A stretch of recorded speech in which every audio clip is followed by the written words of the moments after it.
Hi everyone. So this week we're talking about figureGround, which actually was part of your reading last week. And if you look at Blackboard, I've given you a little bit more additional reading on figureGround that is specific to the assignment that you have. And that's really kind of going over the details of the three different types of figureGround relationships: stable, reversible, and ambiguous. And your assignment is to create a single artboard in Illustrator and to make 16 squares on there. Each one should be 1.5 inches. So we've done this before. I'm not going to go through those steps. Email me if you have any questions, but this is all review from last week. Basically, you're going to take the rectangle tool and no fill, just give it a stroke. You're going to draw it out 1.5 inches. If you need to correct it, you'll go up here. Then hold the Alt key down, click and drag, click and drag, click and drag to duplicate them. Then you could select a whole row and then duplicate them down. Go to View to show your rulers. My ruler's already showing, so my only option would be to hide rulers, but show your rulers. Drag out some guides. So you drag them from the top to get your horizontal, drag them from the sides to get your vertical ones to get equal spacing. Make sure you leave enough spacing below each one or above, so that way you can have space to put in the text that needs to go with these. You need to say what is the font type and what is the figureGround relationship. And I'll just briefly show my guides. I had already set up. So this is something that you might want to have set up. You can use the smart guides, but I think having these actual guides to help you set up the margins is very useful. But I'm going to turn them off for now, just because it's a little easier to work. So most of this you guys have already done in terms of scaling, taking the type tool. I just want to show you a couple of different other methods, a couple of keyboard shortcuts. So for example, I'm in the type tool, I just clicked, and maybe I want to use the letter F. And what I was showing you in the previous video tutorials is to move it, I take my selection tool, I move it, and then if I want to change the font, I go back and I take my text tool again. I could also use the keyboard shortcut Control to just temporarily switch me to the selection tool. I'm holding it down, and I could click, and I could drag it, and I could scale it this way. Remember, if I want to lock the proportions, I hold the Shift key down, so I'm actually holding Control and Shift, and I can move it however I want to. I let go of it, and I'm back at the text tool. So one advantage is now I've done that, and now I can go up to my options bar, and I can start to scroll through and look at the different fonts, except for this is covering up my F. So I'm going to switch out of this, take the move tool, and just move my design over a little, and then go back to what I was doing. So besides figureGround, the other thing that we're doing is we're looking at font families, and I'd like you to get to know the font families a little bit by the process of using them and looking at their individual attributes. So, what does Broadway look like? What versus Arial? What is a serif versus a sans serif font? And we're isolating them in this exercise to just show details, in part to kind of emphasize like what is the detail that makes Bell look like the font Bell. And the other part is so we can deal with our figureGround relationships. Okay, so that's all kind of review. I can switch to hold the Control key down and just click on the selection tool to deselect my text here.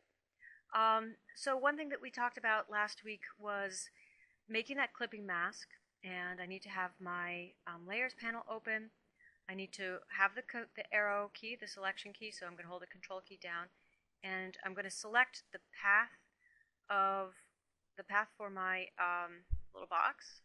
Okay, that's now selected. I'm going to find it in my layers panel, and I'm going to rename it. I'm just going to call this the letter name. I'm going to call that F. Okay, and now what we talked about last week was when you make the clipping mask, it loses the stroke because it's actually not an object or shape anymore. It's now a mask. And that's really not a big deal because then just with it selected, you just go up to the options bar and you put the stroke in. But another thing you could do is copy the layer. So first I selected it, I renamed it, and then I copied this layer.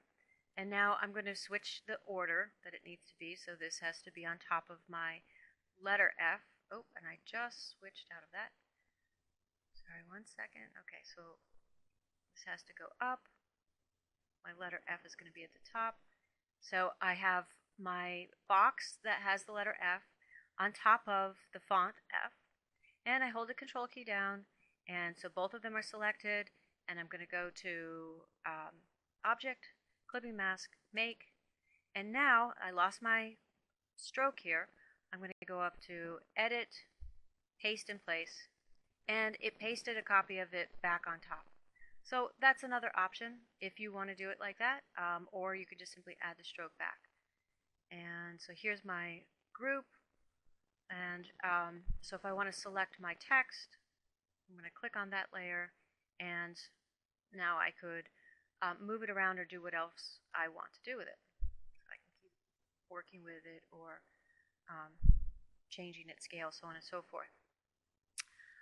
What if I wanted to reverse this? So I want this to be white and I want that to be black.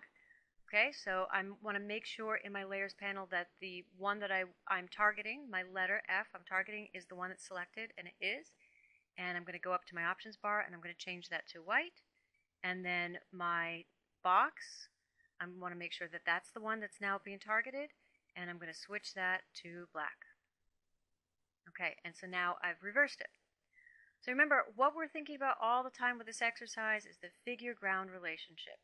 So changing where I put the F, where I put the individual letters, what's showing, how does that activate the space behind it, or does it not activate it? And it's a very stable. Is it reversible? So both the negative and the positive space, the figure and the ground, both have a form, like maybe in this one. Or is this ambiguous, where you're not exactly sure where to look? Okay, so the last thing that I want to show you in this video is just another method, but different from the clipping mask. I'm going to select this box over here and go back over to my tools, and I'm going to choose this option down here, which is called Draw Inside. And you see I get this little box over here. And now when I take my text tool and I type inside, and I'll take the letter haven't I done yet? I haven't done a K. So I'll take the letter K and hold Control key down to be able to scale it, and I'm also holding the Shift to lock the proportions and move it around. Oops, I grabbed the wrong thing. And you notice how what it does is it looks like it makes a clipping mask. It's not a clipping mask, but it's a similar effect for it. So you don't have to do the duplicating the layers, you don't have to add the stroke, anything like that. It still works. It works just the same way. It's just another method. And then again, if I want to change the colors, I have to open up my layers panel, and I'm just looking for those layers, and I have to select the K layer individually. If I want to use the same method for another one of my squares, I have to switch back to the regular drawing mode and then select the square that I want to, and then switch back to the draw inside mode. So for example, I've selected it for the next square here. I'll take my text tool and I'll type in, I'll just keep the L, make it larger. Okay, so it's working as I expect in this tool. And now if I come over to the next one, the next box, and I select it and I try to type, it's not showing up because this is the one that's still selected. So what I need to do is go back over here and choose the Draw Normal. Then I'm holding the Control key down to get my selection tool, click on the one that I now want to draw in, and then switch back over to the Draw Inside, and now I can continue working on it. So that pretty much covers what I wanted to go over in terms of the technical, and I hope you have fun with this practice. Think about the different letter forms, the different font families, and how each one of them maybe you can isolate and show just their unique characteristics, and then also thinking about the figure-ground relationship that they have.